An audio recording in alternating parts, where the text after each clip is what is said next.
Hey everyone, welcome back to the YouTube channel Sciences Quick Bytes. तो पिछले class में हमने अपने 6 चैप्टर को पढ़ा था, वेदर और क्लाइमेट कैसे हमारे डेली लाइफ को अफेक्ट करते हैं, कैसे उनसे हमारा पहनावा, खान पान और हमारी एक्टिविटीज़ चेंज होती है।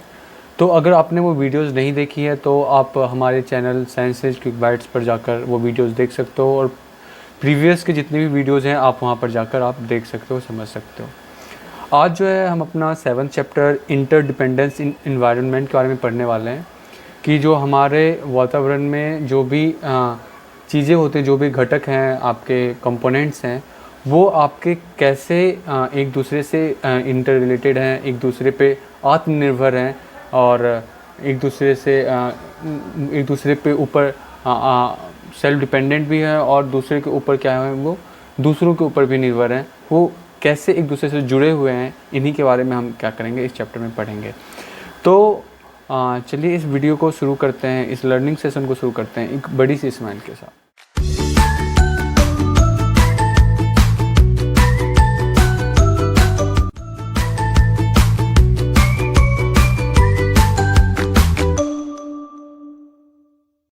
बच्चों, डेली लाइफ में आप जो है our environment, save water, save environment ऐसे कहते होगे, सेव ट्रीज, सेव इन्वायरमेंट कहते होगे।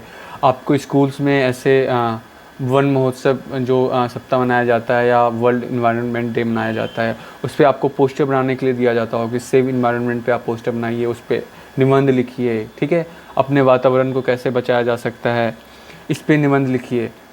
तो ये इन्वायरमेंट होता क्या है, इसके बारे में हम इसी चैप्टर में हम क्या करेंगे, इसी चैप्टर में हम इन्वायरमेंट के बारे में हम सीखेंगे, ठीक है। तो नॉर्मली क्या होता है कि आप जो अपने चारों तरफ देखते हो, एक जो आपके चारों तरफ जो सारी चीज़ें हैं, वो सारी चीज़ें आपके लैंड, वाटर, एयर, ये सारी चीज़ें मिलके आप क्या बनाती हैं, इन्वायरमेंट बनाती हैं। और सिर्फ इन्वायरमेंट में आपके लैंड, वाटर, एयर नहीं आते, इसके साथ साथ इनके जो लिविंग कंपोनेंट्स होते हैं वो भी आते हैं। तो नॉर्मली क्या होता है कि जो नेचर, जो आप प्रकृति कहते हो, प्रकृति में क्या होता है कि जो भी चीज़ें होती हैं उनमें क्या होता है कि हर चीज़ क्या होता है, एक दूसरे से क्या है, एक दूसरे के ऊपर निर्भर है, ठीक है। आप आत्मनिर्भर तो सुनते होंगे, हमें आत्मनिर्भर होना चाहिए, लेकिन इसके साथ साथ हम क्या होते हैं कि दूसरों चीज़ों पे भी निर्भर होते हैं। वो हम इस चैप्टर में आप जैसे जैसे पढ़ते जाएंगे हमारा कॉन्सेप्ट उससे ही क्लियर होते जाएगा। तो हमारे प्रकृति में जो हमारा अर्थ है वो मेनली आपके 2 चीज़ों से बना है। ये हमने पिछली क्लास में पढ़ा था कि हमारा जो अर्थ है वो 2 चीज़ों से मिलकर बना है, लैंड और वाटर। और इसी के साथ साथ जो अर्थ है वो चारों बगल क्या है, आपके एयर से सराउंडेड है, घिरा हुआ है, एक चादर, हवा की जो वायु की जो है परत बनी हुई है, और उन्हीं को हम लोग क्या कहते हैं, एटमॉस्फेयर कहते हैं, वायुमंडल कहते हैं, है ना। एटमॉस्फेयर कहते हैं और हिंदी में उनको वायुमंडल कहते हैं। तो नॉर्मली आप जानते हो कि हर लिविंग बींग्स को, हर लिविंग ऑर्गेनिजम्स को, जो भी सजीव प्राणी हैं, उनको लैंड, वाटर और एयर चाहिए। उनको रहने के लिए ज़मीन, पीने के लिए पानी और सांस लेने के लिए एयर जो है उनको चाहिए, तभी वो सर्वाइव कर सकते हैं। तो आपको पता है कि आप किसी भी प्रकृति में 2 किस्म के जो है ये थिंग्स होते हैं, जो 2 तरह के चीज़ें होती हैं, सब्सटेंसेस होते हैं। एक होता है आपका लिविंग थिंग्स और एक होता है आपका नॉन लिविंग थिंग्स। ये हमने पहले ही चैप्टर में पढ़ा था। अगर आपने ये नहीं पढ़ा है तो आप हमारे चैनल पे जाकर पहले चैप्टर को आप देख सकते हो, ठीक है। तो लिविंग थिंग्स क्या होते हैं, जो सांस लेते हैं, जो ग्रो कर सकते हैं, जो एक जगह से दूसरी जगह जा सकते हैं, है ना। तो जैसे इनके अंदर आपके जितने भी प्लांट्स और एनिमल्स आते हैं वो सारे आपके लिविंग थिंग्स होते हैं। और नॉन लिविंग थिंग्स क्या होते हैं, वही air, water, soil, temperature, rainfall, ये सारे जो है आपके क्या होते हैं, ये आपके नॉन लिविंग थिंग्स होते हैं। तो जो भी अर्थ पे आपके लिविंग थिंग्स होते हैं, जैसे कि आपके ह्यूमन मीन्स इंसान, एनिमल्स और प्लांट्स, ये सारे आपके बायोटिक कंपोनेंट कहलाते हैं। वो क्या करते हैं, जैविक घटक कहलाते हैं। एक तरीके से वो जो जीवित होते हैं वो सारे क्या कहलाते हैं, आपके बायोटिक कंपोनेंट कहलाते हैं किसी भी इन्वायरमेंट के, ठीक है। और उसी तरीके से जो भी नॉन लिविंग थिंग्स होते हैं, जैसे आपका लैंड, वाटर, एयर और सनलाइट, इनको हम क्या कहते हैं, एबायोटिक कंपोनेंट्स कहते हैं। तो जब आप बड़ी क्लासेस में जाओगे तो आपको पता चलेगा कि जो बायो का मतलब होता है BIO, बायो। आपने पढ़ा होगा कि जो आपके बड़े बड़े भैया जो होते हैं वो बायोलॉजी पढ़ते हैं ना, बायोलॉजिस्ट होते हैं लोग, तो बायोलॉजी में हम इंसानों के बारे में पढ़ते हैं, प्लांट्स के बारे में पढ़ते हैं। तो बायो का मीन्स होता है लाइफ, तो जिसमें लाइफ होती है, जिनमें ज़िंदगी होती है, उनको हम क्या कहते हैं, बायोटिक कंपोनेंट कहते हैं। और ए लगाने से आगे से वो क्या हो जाता है, उसका उल्टा बन जाता है। ठीक है, तो इन्वायरमेंट जो है आपका, कोई भी इन्वायरमेंट होता है वो मेनली आपके बायोटिक और एबायोटिक कंपोनेंट से मिलके बनता है। तो आपके इन्वायरमेंट में सिर्फ ऐसा नहीं हो सकता कि सिर्फ आपके लैंड, वाटर और एयर ही रहे, तो वो आपका इन्वायरमेंट कहलाएगा ही नहीं। आपका इन्वायरमेंट तब बनता है जब आपके उनके साथ साथ आपके बायोटिक कंपोनेंट्स भी रहते हैं। अब कोई ऐसा जगह जहाँ पे लैंड ही ना हो, ना वाटर हो, या सिर्फ लैंड हो, ना वाटर हो, ना एयर हो, तो क्या आपके लिविंग थिंग्स रह पाएंगे? नहीं रह पाएंगे, तो वो भी इन्वायरमेंट नहीं कहलाएगा। तो कोई भी एक प्लेस तभी इन्वायरमेंट कहलाता है जब बनता है जब वहाँ पे आपके बायोटिक और एबायोटिक कंपोनेंट्स दोनों ही प्रेजेंट होते हैं। तो इसमें अब हम देखेंगे कि कैसे जो है हमारा बायोटिक कंपोनेंट जो एक दूसरे के ऊपर डिपेंडेंट होते हैं और बायोटिक एबायोटिक के ऊपर डिपेंडेंट होता है। ठीक है, तो जैसे आप जानते हो, आपने पढ़ रखा है कि जो प्लांट में जो पत्ते होते हैं वो क्या करते हैं कि अपना भोजन बनाते हैं, वो खुद का भोजन बनाते हैं, एयर और सनलाइट की मदद से वो क्या करते हैं कि भोजन बनाते हैं। तो आपको पता होना चाहिए कि जो एयर और सनलाइट होता है वो क्या है, आपका एबायोटिक कंपोनेंट है। तो वो क्या है कि यहाँ पे प्लांट जो है आपके एयर और वाटर एबायोटिक कंपोनेंट पे क्या है, डिपेंडेंट है। अगर उनको एयर और आपके सनलाइट नहीं मिलेगा तो वो भोजन नहीं बना पाएगा। इसके साथ साथ उनको वाटर भी चाहिए, जो कि खुद एक एबायोटिक कंपोनेंट है। तो अगर उनको एबायोटिक कंपोनेंट वाटर भी नहीं मिलता तो भी वो फोटोसिंथेसिस नहीं कर पाता। तो देख रहे हो आप कि प्लांट जो है वो आपके एबायोटिक कंपोनेंट, प्लांट एक खुद बायोटिक कंपोनेंट है, प्लांट लिविंग थिंग्स है, लेकिन वो non living things abiotic component पे डिपेंडेंट है अपना भोजन बनाने के लिए। और उसी तरीके से जो है आपके एनिमल्स जो भी होते हैं या हम इंसान जो होते हैं वो प्लांट पे डिपेंडेंट होते हैं भोजन करने के लिए। तो कहीं ना कहीं इंडायरेक्टली जो है हम अपने एबायोटिक कंपोनेंट पे भी डिपेंडेंट होते हैं। अब इस चीज़ को समझिए कि जो भी लिविंग थिंग्स होते हैं उनको हम 4 कैटेगरीज में बांटते हैं। मेनली आपके प्रोड्यूसर्स, कंज्यूमर, स्कैवेंजर और डिकम्पोजर्स। प्रोड्यूसर्स क्या होते हैं, वो उत्पादक होते हैं। उत्पादक में क्या होता है कि जो भी आपका भोजन बनाता है ना, सिंथेसाइज करता है, उनको हम क्या कहते हैं, प्रोड्यूसर्स कहते हैं। तो आपको पता है कि जो प्लांट के जो पत्ते होते हैं वो अपना भोजन बनाते हैं by the process photosynthesis. Hindi में इनको प्रकाश संश्लेषण कहते हैं। तो इनमें क्या करते हैं कि ये लाइट, सनलाइट और वाटर की मदद से और कार्बन डाइऑक्साइड की मदद से ये क्या करते हैं कि अपना खुद का भोजन बनाते हैं, शुगर बनाते हैं और उसको स्टोर करके रखते हैं। तो एनिमल और ह्यूमन बींग्स जो भी होते हैं उनके पास अपना भोजन बनाने की कैपेसिटी नहीं होती, वो प्लांट पे डिपेंडेंट होते हैं। इसीलिए प्लांट को जो है प्रोड्यूसर कहा जाता है फूड का, क्योंकि वो फूड का जो प्रोडक्शन करता है वो आपका प्लांट ही करता है। आप जो भी फसलें वगैरह उपजाते हो वो सारे आपको प्लांट से मिलते हैं। अब आपके दिमाग में ये आएगा कि अपना खाना बनाना, तो आपकी जो मम्मी वगैरह जो आपके घर में बनाती हैं वो खाने को पकाती हैं, वो बनाती नहीं है। प्लांट का जो है वो अपना खाना बनाता है। आपकी मम्मी बस उन खानों को वो जो फसलें जो होती हैं उनको बस जो भी आपका अनाज होता है उनको पकाती हैं, उनको कुक करती हैं। लेकिन जो प्लांट होते हैं उनको प्रोड्यूस करते हैं, सिंथेसाइज करते हैं। तो ये डिफरेंस आपको क्लियर हो जाना चाहिए, ठीक है, कि आपकी मम्मी खाना पकाती हैं, बनाती नहीं है। उसके बाद कंज्यूमर क्या होता है, कंज्यूमर वो होता है जो कंज्यूम करता है ना। तो एनिमल्स जो है वो अपना खाना नहीं बना पाते, ये हमने पढ़ा, ठीक है। इसीलिए वो क्या उनको क्या होना होता है कि वो दूसरों पे डिपेंडेंट रहते हैं। या तो वो प्लांट पे डिपेंडेंट रहेंगे या तो वो एनिमल्स पे डिपेंडेंट रहेंगे अपने सर्वाइवल के लिए। तो इस तरीके से क्या होता है कि जो प्लांट जो एबायोटिक कंपोनेंट से फूड बनाता है उसको हम लेते हैं, और इसी तरीके से जो है इंटरडिपेंडेंट जो है एक दूसरे का बना हुआ रहता है। तो आपका एनिमल किस तरह का भोजन खा रहा है इसके आधार पे हम एनिमल्स को हर्बीवोरस एनिमल्स, कार्निवोरस एनिमल्स और ओमनिवोरस एनिमल्स में बांटते हैं। तो हर्बीवोरस जो एनिमल्स होते हैं वो वैसे एनिमल्स होते हैं, ऐसे जानवर होते हैं जो दूसरे प्लांट्स के लीव्स वगैरह को क्या करते हैं, खाते हैं, या प्लांट के प्रोडक्ट खाते हैं। तो उनको हम क्या कहते हैं, हर्बीवोरस एनिमल्स कहते हैं, नॉर्मली शाकाहारी कह देते हैं, ठीक है। जैसे आपके elephant, deer, ox, rabbit, buffalo, ये सारे जो होते हैं आपके हर्बीवोरस एनिमल्स हैं। उसके बाद आपका आता है कार्निवोरस एनिमल्स। तो कार्निवोरस एनिमल्स वैसे एनिमल्स को कहते हैं जो दूसरों के मांस को खाकर, दूसरे जानवरों के मांस को खाकर सर्वाइव करते हैं, जीवित रहते हैं। जैसे एग्जाम्पल के लिए आपका लायन हो गया, टाइगर हो गया, फॉक्स हो गया, ये सब क्या करते हैं कि मांस खाते हैं, दूसरे जानवरों को खाते हैं, वे प्लांट प्रोडक्ट नहीं खाते, ना प्लांट्स खाते हैं। ओमनीवरस जो होता है वो होता है सर्वाहारी, वो सब कुछ खा लेता है। तो वो जो है आपके प्लांट्स को भी खाएगा और आपके मांस को भी खा सकता है, वो दोनों खाएगा, बोथ, वो दोनों ही खाएगा। तो उनको हम क्या कहते हैं, ओमनीवरस कहते हैं। और नॉर्मली जो मेन होते हैं आपके जो इंसान हैं, और उसके साथ साथ जो आपके डॉग वगैरह भी जो होते हैं, कौवे वगैरह जो हैं, वो क्या होते हैं आपके ओमनीवोरस एनिमल्स होते हैं। इसके साथ साथ स्कैवेंजर्स क्या होते हैं, स्कैवेंजर्स वैसे एनिमल्स को कहा जाता है जो आपके डेड एनिमल्स को क्या करते हैं, खाते हैं।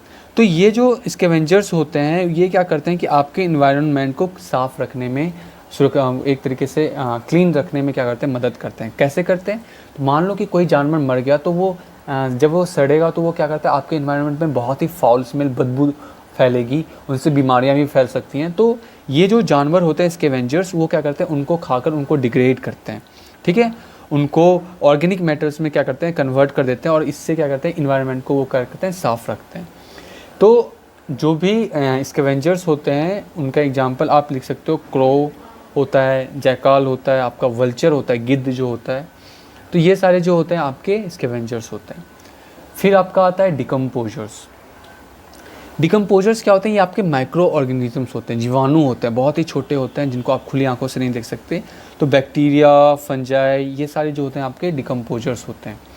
इनका काम क्या होता है कि ये जो है आपके किसी भी डेड बॉडीज़ के ऊपर क्या करते हैं, उनको छोटे छोटे सब्सटेंसेस में तोड़ देते हैं और उनको क्या करते हैं, मिनरल्स में कन्वर्ट कर देते हैं, ठीक है। और वो मिनरल्स जो होता है खनिज, मिनरल्स को खनिज कहते हैं, वो खनिज जो है वो आपके सॉइल में मिल जाता है, और वो फिर सॉइल से जो है आपके प्लांट जो है उनको फिर से रूट्स के ज़रिए उनको फिर वापस वो अपने प्लांट्स में ले लेता है। तो इस तरीके से आप देखते हो कि एक सर्कल सा आप क्या होता है आपका बनता है। जैसे कि आप यहाँ समझिए, सबसे पहले आपका सॉइल है, सॉइल से सॉइल वाटर, ठीक है, सॉइल से आपको वाटर मिल लेता है, प्लांट जो है सॉइल से वाटर वगैरह ले लिया, एयर से जो है ये आपका फोटो करके, ये फोटोसिंथेसिस करके क्या बनाता है, फूड बनाता है। इस प्लांट को जो है क्या खाता है, काव खा लेता है, ठीक है। काव को समझिए अब क्या कर लेता है कि आपका लायन खा लेता है। लायन क्या हो गया, अब मर गया, डेड हो गया। इसके ऊपर क्या होगा कि ये जो डिकम्पोजर्स होंगे आपके, ये इनको क्या करेंगे, इन पे एक्ट करेंगे, और इनसे क्या होगा कि जो भी मिनरल्स होगा ये फिर से क्या होगा कि फिर से सॉइल में मिल जाएगा, और ये फिर से सॉइल से मिनरल्स जो है आपके प्लांट लेंगे। तो एक तरीके से ऐसे साइकिल जो है आपका चलता रहता है, सब एक दूसरे के ऊपर क्या है, डिपेंडेंट है। देख रहे हो, आपका जो प्लांट है वो सॉइल पे डिपेंड है, वाटर पे डिपेंड करता है, आपके एयर पे डिपेंड करता है, और प्लांट पे जो है आपका कॉ डिपेंडेंट रहता है, कॉ पे आपका लायन डिपेंडेंट है, लायन जो है आपका जो डिकम्पोजर से वो लायन पे डिपेंडेंट है, और डिकम्पोजर्स फिर मिनरल्स बनाता है, और फिर सॉइल जो है मिनरल्स के लिए फिर से डिकम्पोजर्स पे डिपेंडेंट है। तो एक तरीके से सब एक दूसरे से जुड़े हुए हैं। तो ये चीज़ आप समझ गए।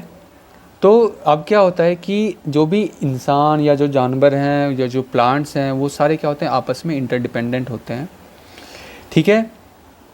तो मेनली जो आपके प्लांट जो होते हैं वो मेन सोर्स होता है फूड का।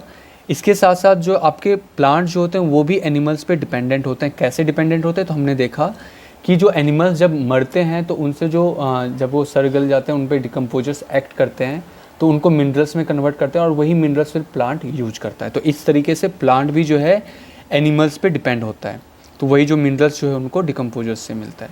इसके साथ साथ जो भी आप कार्बन डाइऑक्साइड छोड़ते हो, जब आप रेस्पिरेशन करते हो तो आप क्या करते हो, ऑक्सीजन लेते हो और कार्बन डाइऑक्साइड क्या करते हो, छोड़ते हो। प्लांट इसी कार्बन डाइऑक्साइड का यूज करके क्या करता है, आपका फूड बनाता है, और फिर ये क्या करता है, ऑक्सीजन बाहर निकालता है। तो इस तरीके से एक कार्बन डाइऑक्साइड और ऑक्सीजन का क्या होता है, बैलेंस बना हुआ रहता है। आप कार्बन डाइऑक्साइड छोड़ते हो, प्लांट उस कार्बन डाइऑक्साइड को लेता है और वो ऑक्सीजन देता है, और उस ऑक्सीजन को फिर आप लेते हो। तो इस तरीके से एक इंटरडिपेंडेंट जो इंटरडिपेंडेंस जो है दोनों के बीच में, इंटर रिलेशन जो है उनका बना हुआ रहता है, ठीक है। तो ये जो है आपके अब आपने देखा, जैसे मैंने एक एग्जांपल दिया कि प्लांट को काऊ खा रहा है, फिर उसको लायन खा रहा है। तो किसी भी हैबिटेट में एक जानवर, एक या कोई भी बायोटिक कंपोनेंट जो भी प्लांट वगैरह हैं, उनका जो फूडिंग हैबिट होती है वो कैसे एक दूसरे को क्या करते हैं, खाते हैं, वो जो है आपका एक चेन लाइक स्ट्रक्चर बनाता है, जिनको हम लोग क्या कहते हैं, फूड चेन कहते हैं। एग्जाम्पल के लिए देख सकते हैं कि सबसे पहले ये प्रोड्यूसर जो एक ग्रास है, ग्रास को ग्रास हॉपर खाता है, ग्रास हॉपर को फ्रॉग ने खाया, फ्रॉग को स्नेक ने खाया, स्नेक को हॉक ने खाया, और हॉक फिर जब डेड हो जाता है, मर जाता है, तो उसको फिर डिकम्पोजर उसको डिकम्पोज कर देते हैं, जो भी फंजाई वगैरह होते हैं। तो इस तरीके से एक जो है एक चेन जैसा है वो कंप्लीट बन गया है, जिसमें सारे ऑर्गेनिजम्स एक दूसरे से जुड़े हुए हैं। जैसे कि ग्रास जो है, ग्रास हॉपर जो है वो ग्रास से जुड़ा हुआ है, और फ्रॉग जो है वो ग्रास हॉपर पे डिपेंडेंट है। तो बच्चों, इससे आप क्या समझते हो? इससे आप ये समझ सकते हो कि फूड चेन वह एक चेन होता है जिसमें कोई भी ऑर्गेनिजम्स किसी दूसरे ऑर्गेनिजम्स को खाता है और उसको कोई दूसरा ऑर्गेनिजम्स खा लेता है। जैसे कि आप ग्रास हॉपर को देखो, ग्रास हॉपर ग्रास को खा रहा है और ग्रास हॉपर को फिर फ्रॉग खा रहा है। तो इस तरीके से एक चेन बनता है और इसी को हम लोग क्या कहते हैं, फूड चेन कहते हैं। ठीक है बच्चों, जब किसी भी हैबिटेट में या किसी भी इन्वायरमेंट में आपके inter related, inter connected food chain होते हैं, वो फूड चेन आपस में मिलकर क्या बनाते हैं, फूड वेब बनाते हैं। तो जैसे कहते हैं ना कि एक set of food chain existing in a particular environment is called food web. तो एक सेट या एक कॉम्बिनेशन जिसमें सारे आपके किसी भी एक इन्वायरमेंट में आपके फूड चेन का जो आपस में जुड़े हुए होते हैं, उनको हम क्या कहते हैं, फूड वेब कहते हैं। अब जैसे ये वाला एग्जांपल देखिए, इसमें क्या है कि ये फूड वेब है। इसमें अब मैंने जैसे आपको मैं बताऊं कि इन्वायरमेंट में जो भी नहीं है कि ग्रास को सिर्फ रैबिट खाए या ग्रास हॉपर ही खाए। ग्रास को आपके ग्रास हॉपर भी खा सकते हैं, आपके रैबिट भी खा सकते हैं, या माउस भी खा सकते हैं। अब ग्रास हॉपर को या तो हॉग डायरेक्ट खा सकता है, या ग्रास हॉपर को पहले लिजार्ड खाएगा, लिजार्ड को फिर हॉग खा सकता है, और ग्रास को रैबिट खा सकता है, रैबिट को डायरेक्ट हॉग खा सकता है, या ग्रास को माउस खा सकता है, या माउस को फिर हॉग खा सकता है, और उसी तरीके से माउस को फिर स्नेक खा ले, और स्नेक को फिर हॉग। तो ये एक तरीके से जो है वो एक जालनुमा बनता है, एक नेटवर्क बनता है जिसमें सारे इंटरकनेक्टेड फूड चेन्स होते हैं। तो अगर आप इसको ध्यान से देखिए तो ये सारा इकलौता जो है आपका एक फूड चेन बनाता है। जैसे ग्रास से रैबिट, रैबिट से हॉग, तो वो आपका एक अलग फूड चेन है। ग्रास से ग्रास हॉपर से लेजर्ड, लेजर्ड से आपके हाउ, तो ये आपका एक अलग फूड चेन है। तो इस तरीके से बहुत सारे फूड चेन आपस में मिलकर क्या बनाते हैं, फूड वेब बनाते हैं। ठीक है बच्चों, अब इन चीज़ों से हम ये समझ सकते हैं कि हमारा जो इन्वायरमेंट है, इनमें आपके बायोटिक और एबायोटिक कंपोनेंट दोनों ही आपस में क्या होते हैं, इंटर कनेक्टेड होते हैं, इंटर डिपेंडेंट होते हैं और इंटर रिलेटेड होते हैं। ठीक है, अब क्या होता है कि हमारा जो इन्वायरमेंट है ये एक बैलेंस बना के रखता है। आपने देखा कि ग्रास को डियर खा रहा है, फिर डियर को लायन खा रहा है, तो वो एक बना हुआ है, बैलेंस बना हुआ है। लेकिन हमारे पॉपुलेशन कि ओवर ग्रोथ की वजह से, पॉपुलेशन बर्स्ट की वजह से, एक्सप्लोजन की वजह से, जनसंख्या विस्फोट की वजह से, अपने फॉरेस्ट काटने की वजह से क्या हो रहा है कि जानवरों की संख्या घट रही है, जिसकी वजह से आपका जो फूड चेन है वो डिस्टर्ब हो रहा है। अब एक चीज़ आप समझिए, जैसे कि ग्रास है, ठीक है, ग्रास में क्या होता है कि डियर है आपका जो है, धीरे धीरे आपने सुना कि जो लायन है या टाइगर है वो धीरे धीरे लुप्त होते जा रहे हैं। अब देखिए लायन को, अब सोचोगे कि लायन तो हमारे लिए हानिकारक है, वो तो हमें मार के खा ही जाता है, तो उनको बचाने की क्या ज़रूरत है। अब एक चीज़ सोचो कि किसी भी फूड चेन से, किसी भी इन्वायरमेंट से क्या हुआ कि आपका लायन जो है वो ख़त्म होगा किसी भी जंगल से, आपके क्या होगा कि अब आपके डियर को खाने वाला कोई नहीं बचा है ना, हिरन को खाने वाला कोई नहीं बचा, तो डियर का जो नंबर है वो क्या होगा, धीरे धीरे बढ़ते जाएगा, वो रिप्रोडक्शन करते जाएंगे, डियर की जो संख्या है, हिरन की संख्या है वो बढ़ती चली जाएंगी, बढ़ती चली जाएंगी।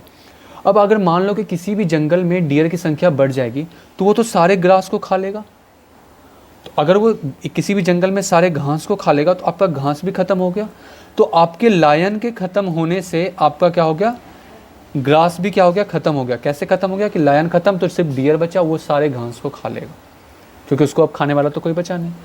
अब अगर सारी घासें अगर ख़त्म हो गई तो अब डियर क्या खाएगा, वो तो भूखा मर जाएगा, तो आपका डियर भी क्या हो गया, ख़त्म हो गया। तो इस तरीके से कोई एक जानवर के लुप्त होने से दूसरे जानवर भी क्या होते हैं, अफेक्टेड होते हैं, प्रभावित होते हैं। इसीलिए बाघ को, शेरों को बचाने के लिए, हर जानवरों को बचाने के लिए इतना जोर दिया जाता है। तो जैसे से आप देख रहे हो हमारा पॉपुलेशन जो है, जनसंख्या बढ़ता जा रहा है, हमारी ज़रूरतें भी क्या होती हैं, बढ़ती जा रही हैं। हम क्या कर रहे हैं, हमारे घर बनाने के लिए, मकान बनाने के लिए, रोड बनाने के लिए, बिल्डिंग्स बनाने के लिए, खेती के लिए हम क्या करते हैं कि धीरे धीरे हम जंगलों को काटते जा रहे हैं। तो पॉपुलेशन, जनसंख्या, पॉल्यूशन, प्रदूषण डिफॉरेस्टेशन जिसमें हम जंगलों को काटते हैं, हंटिंग शिकार करते हैं हम बर्ड्स और जानवरों का, हम जंगली जानवरों का। ये सब कुछ फैक्टर्स हैं जो कि हमारे इन्वायरमेंट को क्या करते हैं, अफेक्ट करते हैं, हानि पहुंचाते हैं।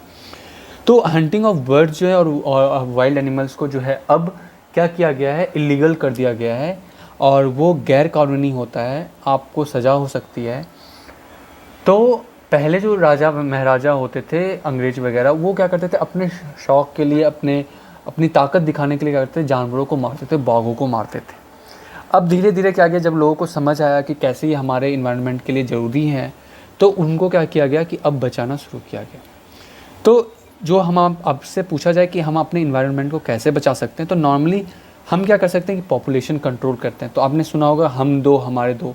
तो नॉर्मली आपके किसी भी पेरेंट्स के सिर्फ 2 बच्चे हो, एक लड़का या लड़की, कुछ भी हो, चाहे 2 लड़का या 2 लड़की हो, या सिर्फ आपके 2 बच्चे होने चाहिए। इससे क्या होगा कि आपका पॉपुलेशन जो है कंट्रोल में रहेगा। फॉरेस्ट कंजर्वेशन, आपको रिफॉरेस्टेशन करना चाहिए। क्या करना चाहिए, जैसे डिफॉरेस्टेशन होता है वैसे ही रिफॉरेस्टेशन करना चाहिए। आपको जंगलों को फिर से लगाना चाहिए। इनकरेजिंग प्लांटेशन, पौधारोपण, आपको क्या करना चाहिए कि सबको इनकरेज करना चाहिए, प्रोत्साहन करना देना चाहिए कि आप सबको बताना चाहिए कि प्लांट्स के क्या फ़ायदे होते हैं। ठीक है, आपको पौधे लगाने चाहिए। प्रोटेक्टिंग वाइल्ड लाइफ, आपको जानवरों की रक्षा करनी चाहिए। ठीक है, तो इस तरीके से हम क्या कर सकते हैं कि अपने इन्वायरमेंट को बचा सकते हैं, मेंटेन रख सकते हैं, एक बैलेंस बना के रख सकते हैं। तो नॉर्मली हम क्या करते हैं कि सर्टेन हमें प्रोग्राम करते रहने चाहिए, वो प्रोग्राम होते भी हैं जिनसे लोगों के जो बीच जो है वो जागरूकता फैले, अवेयरनेस फैले, और वो इन्वायरमेंट को के बचाव को लेकर वो क्या सजग हो, है ना, उनके बारे में सोचे कि अगर हम नहीं बचाएंगे तो क्या होगा, हमारे आने वाले जो भविष्य है उन पे क्या इफेक्ट पड़ेगा, प्रभाव पड़ेगा। तो नॉर्मली आपने कुछ प्रोग्राम सुने होंगे जैसे कि वन महोत्सव, है ना। वन महोत्सव जो है आपके फर्स्ट वीक ऑफ जुलाई में मनाया जाता है, ये याद रखिएगा। जो भी आपका वन महोत्सव होता है वो आपके फर्स्ट वीक ऑफ जुलाई को मनाया जाता है। ये पूरा जो वीक होता है इसमें हम पौधे लगाते हैं, जानवरों की रक्षा करते हैं। और आपका जो इन्वायरमेंट डे होता है, वर्ल्ड इन्वायरमेंट डे, वो आपके 5 जून को, 5 जून को क्या मनाया जाता है, आपका वर्ल्ड इन्वायरमेंट डे मनाया जाता है। और फर्स्ट वीक ऑफ जुलाई को आपके वन महोत्सव मनाया जाता है। तो इस दिन जो है हम क्या करते हैं कि अपने रोड के साइड यहाँ हम क्या करते हैं, पौधे वगैरह लगाते हैं, लोगों को प्रोत्साहित करते हैं, बैनर लेके, नारे लगा के कि आप प्लांट्स लगाइए, save plant, save environment, save trees, save environment, save plant, save earth, ऐसे करके हम पोस्टर बनाते हैं। तो इस तरीके से बच्चे आपको ये समझाया जा रहा है कि ये जो हमारी धरती है इस पर सिर्फ इंसान ही नहीं सर्वाइव करते। अगर सिर्फ इंसान ही बचेगा तो वो कभी सर्वाइव नहीं कर सकता। आपको हर ऑर्गेनिजम्स, और सिर्फ ऑर्गेनिजम्स ही नहीं, लिविंग ऑर्गेनिजम्स ही नहीं, आपको वाटर, लैंड और एयर को भी प्रोटेक्ट करके रखना होगा, उनको पोल्यूट करने से, उनको प्रदूषित करने से बचना होगा।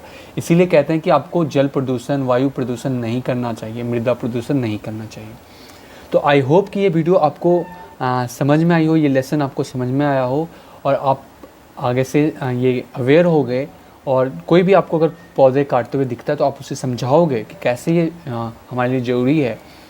और अगर आपको ये वीडियो अच्छी लगे तो आप वीडियो को लाइक कीजिए, हमारे चैनल को सब्सक्राइब कीजिए। और अगर आपने हमारी पिछली वीडियोज़ नहीं देखी हैं तो आप साइंसिस क्विक बाइट्स सर्च करके हमारे चैनल पर जा सकते हैं। यहाँ पे हमारे डिस्क्रिप्शन में इनका लिंक भी दिया हुआ होता है, आप वहाँ से जाके आप पुरानी वीडियोज़ देख सकते हैं। ठीक है बच्चों, तो आप अपना ध्यान रखिए, सेफ़ रहिए।